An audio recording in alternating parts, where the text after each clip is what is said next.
and fresh. But I would say Aerosmith, and maybe a little bit of New York Dolls, kind of like feel underneath it.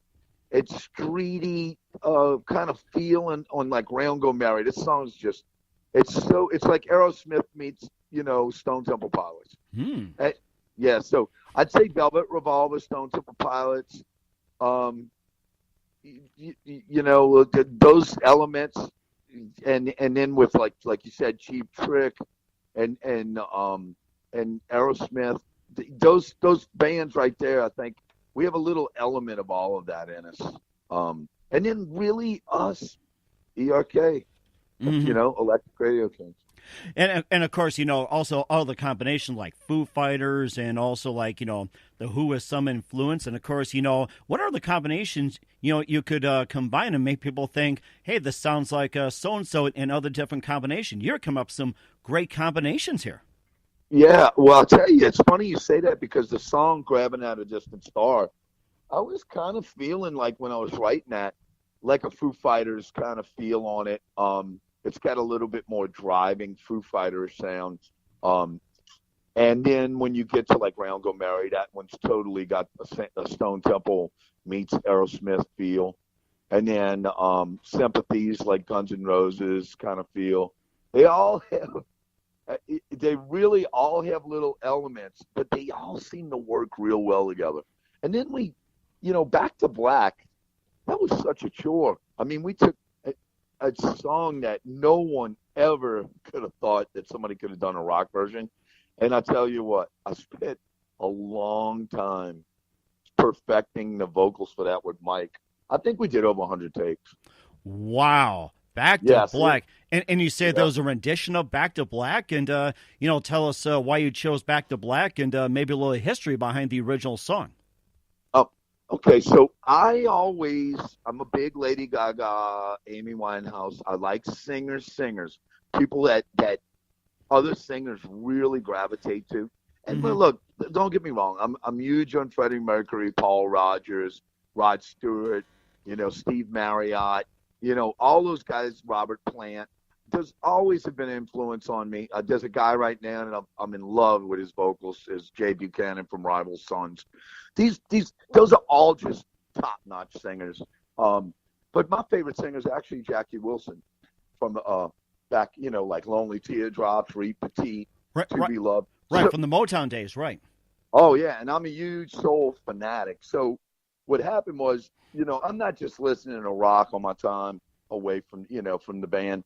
And that helps with inflections and how we write things. Well, I'm just thinking, if we're going to do a cover, what happened was there's a band called Bad Wolves, and they did a cover of Zombie by last year that went just massive. It went to #1 on the rock charts. And I was like, maybe we could do something like that, guys. Let's try to do a cover song of somebody we really like. Well, when I said that, everybody knew who Amy Winehouse was. They shared that, Rehab. Mm-hmm. And that was a good song. But I think Back to Black, I like it's a little more dark and mysterious, and it's not so, like predictable. Mm-hmm. And so I called the guys and said, listen, man, I've been thinking about this. Let's try to do this song. And when they heard it, they're like, what?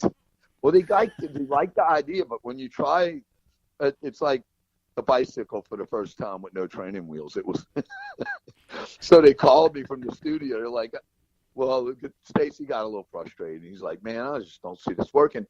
And Johnny's like, look, man, give it a chance. I mean, we can do this. And they did. They got their parts down.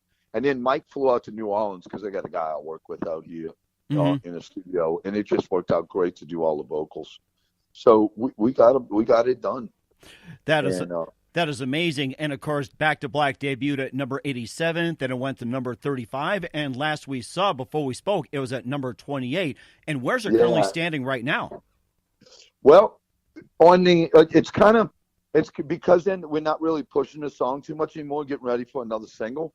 It's in the top 100 on Mediabase, which is the main rock chart. Mm-hmm. That's what really it's at 91, but on BDS, on the secondary market, it went to 28. But man, it's just such a wonderful that it went to any of those to be played, because it's hard. When you think about how many bands there are, there's hundreds of bands, thousands of them, all vying to be on the radio. Mm-hmm. And you've got to have the right people pushing it, and it's got to be a solid song. So it's just an amazing thing to get a report and see your song climb like that. And, you know, it got played on the secondary, which was basically secondary market that Billboard recognized it. Mm-hmm. 1,100 spins. Wow. So, you know, and you see that you see it transpire into your socials, and you know, where people come in and engage with the band, and it's that's what it's supposed to do. That's what we're supposed to do as musicians, is write songs and perform songs that people gravitate to, and it's really kind of like they get feedback from, you know, their listenership, and you can get played at night or you can get played in the middle of the day, and that all affects how you get for ads and medium rotation, light rotation, and heavy. There's a lot to it. Mm-hmm. So I'm learning it, but then again, part of me doesn't want to, because it's like that's not what I do. I just write songs. Now everything you're going to hear come out of us now is all originals. Mm-hmm. Which we did the cover thing, and I'm not saying we won't do another cover, because there's two bands I could just, you know, roll off my tongue right now that did covers and did very well with them. It's Van Halen. And, yes. You know, and Metallica. Mm-hmm. I mean, Metallica, some of their biggest songs, and actually their biggest song was Turn the Page. Mm-hmm. That's one of the biggest, and I remember the two. Yes, I mean, followed them very greatly, and it's just it just sounds like they've been around for a long time, but they still sound new. You know, that's the funny thing. So yeah, it's hard to do what they did, and I could see us doing that. We're not a band that thinks. You can't write your songs to think commercially, but you also got to write to have an appeal, because if you write something that people can't relate with, or it's too heavy, or you got to feel what you want to write and feel it, because if you don't do what you feel, it's going to come through in your music. Mm-hmm. It's got to be, you got to look. Sometimes there's bands out there that you don't really put any thought process behind that part, and you know, like Metallica got they were kind of heavy when they first came out. People said, "Oh, y'all sold out," and Jason Newsted said, "Yeah, every single stadium we played." You know, they got to make a living too. So, you know, are we going to stay, you know, on the radar, under the radar, and make a little bit of money, or are we going to be multimillionaires?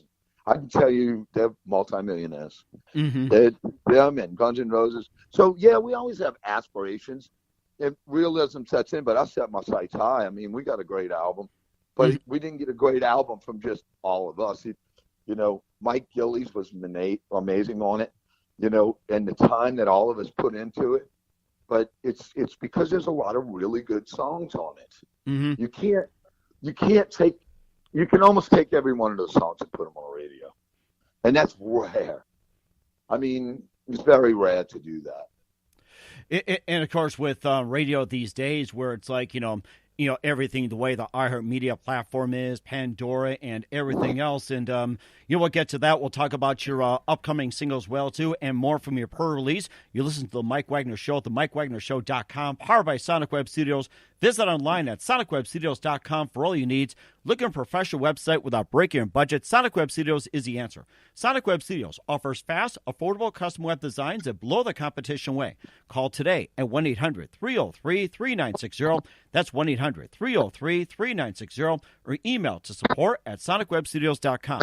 Mention the Mike Wagner Show. Get 10% off your first order. Sonic Web Studios. Take your image to the next level. Also, the Mike Wagner Show can be heard on themikewagnershow.com. You can also check our Facebook page at facebook.com/The Mike Wagner Show. You can download and listen on SoundCloud, Spreaker, Spotify, iHeartRadio, and also watch the interview on YouTube as well. And coming soon, The Mike Wagner Show will be on TLBTV.com. That's Liberty Beacon TV Network. The Mike Wagner Show, take us with you wherever you go on any device. We're here with Paul Christiana, the lead singer from the Electric Radio Kings, talking about his new album, Purrr. He also had his their debut EP, Light's fantastic. They've had two songs that had done very well. Sympathy for Me peaking at number 4. Back to Black reaching number 28, which was done by Amy Whitehouse to an extent. And also you've got some other releases you're pushing as well, too. You can talk about some of the songs and talk about what they're about. Okay, so basically it leads off with a song called Downshifter. Stacey had written a lick. Actually, I think it's probably our second strongest song, but we've been on the fence between that and a song called Jack Black Flower. And with Downshifter, it's really moving really fast. It's what we open with live, and it opens up the CD. It's a fast-paced song, and it's almost you need oxygen to the end. I think we can use some of that as well too. Of course, I mean, I'm looking forward to some of your songs as well too, and also like one of the singles. And which one do you think will start hitting the charts as well too? And also, are you currently working on your next project, and which one?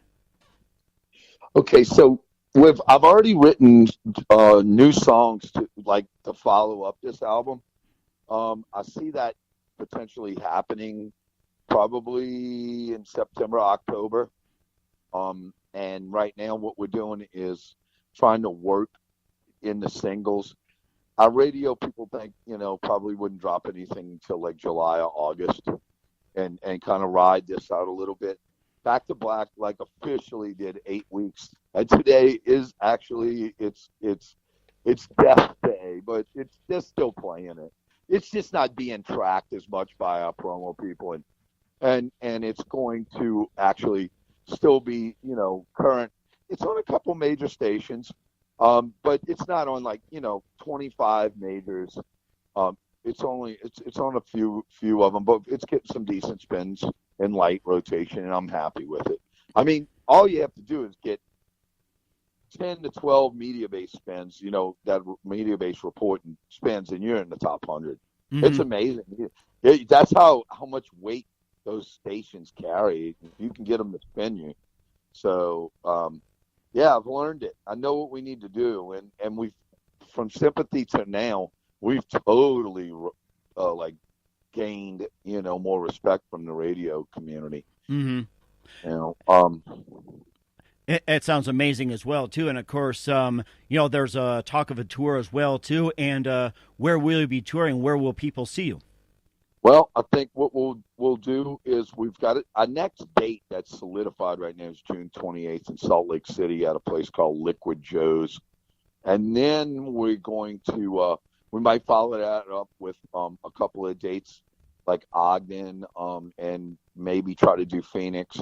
Phoenix is pretty close to us, I mean, I live in New Orleans, but I fly in. It's not a big problem for me to fly into Vegas. And then, I mean, we're trying to do this little 4-hour, drive outs, and then we can fly wherever we need to. So this is pretty much, we're thinking we're going to do a little bit around Salt Lake, Phoenix, LA, Vegas. And then we're going to do Houston, Louisiana, where I'm from. I got a debut, to my hometown crowd. And then Atlanta, and then maybe parts of Florida. There's some good places to play in those areas too. And then we'll do Midwest. That's going to be huge for us. We have really good followership. And then I think after that would probably be an East Coast one. Mm-hmm. And so where would you say the best cities you've gotten the strongest vibe from, and where are some of the up-and-comings? It's really funny. They call us the Kings of Idaho. The Kings of Idaho? Oh, my gosh. Yeah, I know, it's funny. But it is the Midwest. But it's funny because there's some KDJ and KOZE out of Lewiston, Idaho, and then in Boise, and also Jerome, Idaho. These stations, for some reason, they put us in some heavy rotation. We got played a lot. And but we get played in Mankato, Minnesota, and St. Cloud. And the one that I'm trying to get, I really want to nail down, is Minneapolis. Mm-hmm. But we get played in Chicago. So we'll do Midwest is probably going to be our best run. Mm-hmm. We're really going to gear up for that because those cities are definitely been, they've played us quite a bit.